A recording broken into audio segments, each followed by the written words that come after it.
हमारे देश को आजादी कब मिली?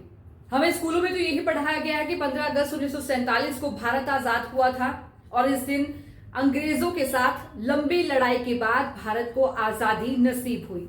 इस आजादी के लिए लंबा संघर्ष चला, पर शायद आरएसएस और बीजेपी को ये बात पच नहीं रही है और इसीलिए बार बार आजादी की तारीख को लेकर नया बयान दिया जाता है। इससे पहले बीजेपी की सांसद कंगना रनौत की तरफ से एक इंटरव्यू में कहा गया था कि 2014 को भारत को असली आजादी मिली, क्योंकि उस दिन बीजेपी सत्ता में आई थी और नरेंद्र मोदी प्रधानमंत्री बने थे देश के। तो कई सारे इंटरव्यूज में वो बड़े ही कॉन्फिडेंटली इस बात को डिफेंड करती हुई भी नजर आई। पर यह बात आज दोबारा क्यों उठ रही है?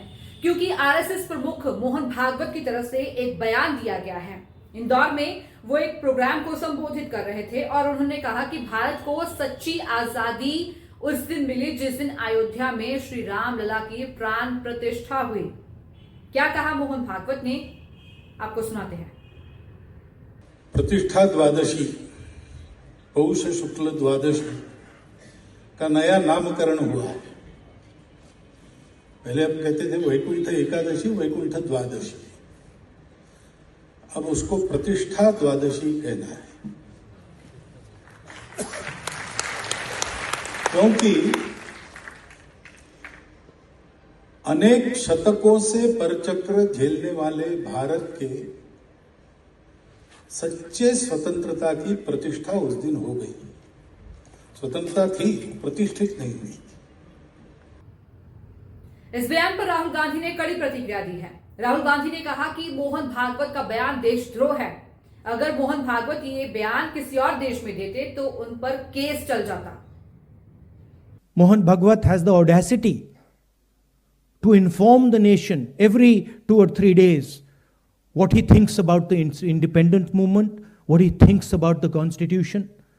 In fact, what he has said yesterday is treason, because it is stating that the constitution is invalid, it is stating that everything, the fight against the British was invalid, and he has the audacity to say this publicly.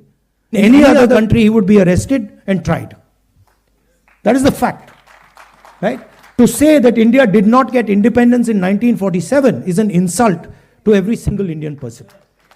And it's about time we stop listening to this nonsense that these people think they can just keep parroting out and shouting and screaming. उधर कांग्रेस के अध्यक्ष मल्लिकार्जुन खड़गे ने भी इस बयान की कड़ी निंदा की। उन्होंने कहा कि वो मोहन भागवत के इस बयान की कड़ी निंदा करते हैं। इतना ही नहीं, उन्होंने ये तक कह दिया कि आरएसएस और बीजेपी को आजादी का दिन इसलिए याद नहीं है क्योंकि बीजेपी और आरएसएस के लोगों ने आजादी में कोई योगदान ही नहीं दिया। जैसा कि अभी राहुल गांधी जी ने बात कही, जो लोग आजादी से वास्ता नहीं था या उसके लिए लड़े नहीं थे, ऐसे लोग क्या बात कर रहे हैं आपको मालूम है? आज ही मैं पेपर में पढ़ा कि जो आरएसएस के मुख्य है भागवत, उन्होंने अपना मुंह खोला और ये कहा कि रियल आज़ादी मिली जब राम मंदिर बना और उसका उद्घाटन किया। तो सहज है कि मोदी और उन्होंने मिलके उसका उद्घाटन किए थे, इसलिए मोदी जी को आज़ादी मिली वो 2014 में, वो समझते हैं, क्योंकि 2014 में वो प्राइम मिनिस्टर बने। और आरएसएस के लोग ये समझते हैं कि जब राम मंदिर बना वही आज़ादी का दिन। ये शर्म की बात है। आज़ादी मिलने के बाद भी अभी उसको वो स्वीकार नहीं कर रहे, तो इसका मतलब ये है क्योंकि उनको कोई दर्द नहीं, कभी लड़े नहीं, कभी जेल में नहीं गए, इसीलिए वो उनको याद नहीं रहता। हमको याद इसलिए है कि हमारे लोग आज़ादी के लिए मरे हैं, आज़ादी के लिए ठोकरें खाए हैं, घर छोड़े हैं, इसीलिए हमको याद है। हमें ये नहीं भूलना चाहिए कि आजादी हमें कितनी मुश्किल से और कितनी कठिनाई से मिली है। जब ऐसी छोटी छोटी बातें हम करते हैं, राजनीति जब इन चीजों पे होती है, तो क्या हम अपने शहीदों की शहादत को बेमाना नहीं कर देते? आज जिस तरीके से ये कहा गया कि भारत को सच्ची आजादी उस दिन मिली जिस दिन श्री राम लला की अयोध्या में प्राण प्रतिष्ठा हुई, क्या इस बयान के साथ आपको नहीं लगता कि उन शहीदों ने, जिन्होंने अपनी जान कुर्बान कर दी इस देश की आजादी के लिए, हम उनकी शहादत को कितना बेमाना और कितना छोटा कर देते हैं? भगत सिंह, राजगुरु, सुखदेव, चंद्रशेखर आजाद, मंगल पांडे, सुभाष चंद्र बोस, इन लोगों ने देश की आजादी के लिए अपनी जान कुर्बान कर दी बिना सोचे समझे। किस तरीके से उन्होंने इस देश को आजाद करवाने के लिए क्या क्या संघर्ष नहीं किए। और आज जब आजादी हमें मिल गई है, आज हमारे पास सब कुछ है, हम ऐसी छोटी राजनीति करके इन शहीदों की शहादत को कितना बेमाना और कितना छोटा बना देते हैं। इस बयान पर कड़ी प्रतिक्रिया लगातार जारी है। उधर बीजेपी इस बयान के बाद, आरएसएस प्रमुख के इस बयान के बाद डिफेंडिंग मोड में आ गई है।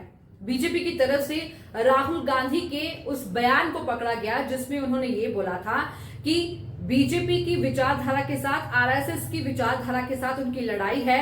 बीजेपी और आरएसएस ने देश के कुछ जो इंस्टीट्यूशंस हैं उनको अपने कब्जे में कर लिया है। ना सिर्फ इस विचारधारा के साथ उनकी लड़ाई है, बल्कि भारतीय स्टेट के साथ उनकी लड़ाई है, इंडियन स्टेट के साथ उनकी लड़ाई है। पहले आपको बताते हैं कि जो जेपी नड्डा है उनकी तरफ से क्या कहा गया, उसके बाद हम आपको राहुल गांधी का बयान सुनाते हैं।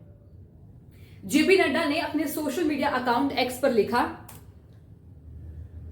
कांग्रेस का घिनौना सच अब उनके नेता ने उजागर कर दिया है।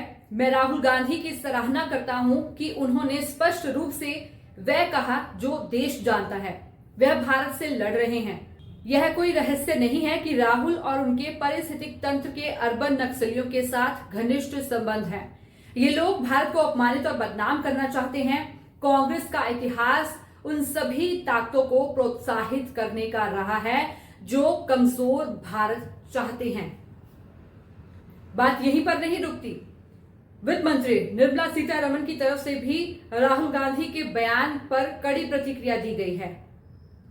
क्या कहा निर्मला सीतारमण ने, आपकी स्क्रीन पर।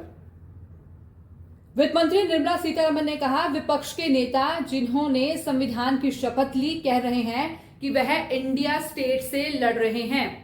राहुल गांधी की इस टिप्पणी का कुछ सेकंड का वीडियो सोशल मीडिया मंच एक्स पर साझा करते हुए बीजेपी के आईटी सेल के प्रमुख अमित मालवीय ने कहा, राहुल गांधी ने अब भारतीय राज व्यवस्था के खिलाफ खुली लड़ाई का ऐलान कर दिया है।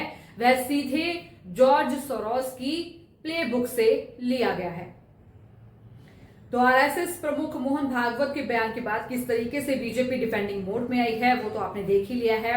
तो पर राहुल गांधी का वो बयान जिसमें उन्होंने कहा है कि आरएसएस और बीजेपी की तरफ से कुछ इंस्टीट्यूट्स को भारत के अपने कब्जे में ले लिया गया है। सेंट्रल एजेंसियां, ईडी की ही बात ले लीजिए, इलेक्शन कमीशन ऑफ इंडिया की बात ले लीजिए, और जो दूसरी सेंट्रल एजेंसियां हैं, सीबीआई हो गई, किस तरीके से वो काम कर रही हैं। कितनी बार विपक्ष की तरफ से ये आरोप लगाए गए हैं कि केंद्र के इशारे पर ये एजेंसियां काम कर रही हैं। ईडी का जो एग्जाम्पल है वो सबसे ताजा है। कैसे इलेक्शंस जब आते हैं, इलेक्शन नजदीक होते हैं, तो जो विरोधी पार्टियां होती हैं उनके सांसदों पर, उनके कार्यकर्ताओं पर किस तरीके से कार्रवाई होती है, जेलों में डाल दिया जाता है। और आज का ही जो एक ताजा जो मामला सामने आया है कि केंद्र की तरफ से ये आदेश दिया गया है ईडी को, अरविंद केजरीवाल के खिलाफ मनी लॉन्ड्रिंग मामले में जो केस है वो चलाया जाए। एक तरफ इलेक्शन है और उधर से दूसरी तरफ ईडी का इस्तेमाल। बार बार विपक्ष यही कहता रहा है कि किस तरीके से गलत तरीके से ईडी का इस्तेमाल होता है, और बार बार यही कहा जाता रहा है कि बीजेपी एक ऐसी वॉशिंग मशीन है जिसमें जब विरोधी दल के नेता बीजेपी में शामिल होते हैं तो उनके सारे पाप, उनके सारे जो दोष होते हैं, जो उनके केस होते हैं, वो धुल जाते हैं और बिल्कुल वो पाक साफ होकर सामने आ जाते हैं। इसमें गलत क्या है? जब इलेक्शन कमीशन एक तरफ जहां दिल्ली में चुनाव होने जा रहे हैं और बीजेपी का ही एक उम्मीदवार शरेआम कंबल और चादरें बांटता हुआ, शूज बांटता हुआ लोगों में दिखाई दे रहा है, जो कि मॉडल कोड ऑफ कंडक्ट का उल्लंघन है, पर इस पर इलेक्शन कमीशन की तरफ से आंखें मूंदी हुई है, कोई कार्रवाई नहीं हो रही है। क्या इसमें कोई सच्चाई नहीं है कि ईडी और जो तमाम केंद्रीय एजेंसियां हैं वो केंद्र के इशारे पर काम करती हैं? आज का ही एग्जाम्पल ले लीजिए, अरविंद केजरीवाल पर केंद्र की तरफ से परमिशन दे दी गई है ईडी को केस चलाने की। पर जैसा कि हम सभी जानते हैं कि दिल्ली में विधानसभा चुनाव सर पर है। 5 फरवरी को दिल्ली में विधानसभा चुनाव होने जा रहे हैं और उससे पहले बीजेपी कोई भी ऐसा मौका नहीं छोड़ेगी जिसमें राहुल गांधी के इस बयान को ना भुनाया जाए, इस बयान को ना इस्तेमाल किया जाए। पर देखना ये होगा कि दिल्ली की जनता आने वाले समय में किसके हक में अपना फतवा सुनाएगी।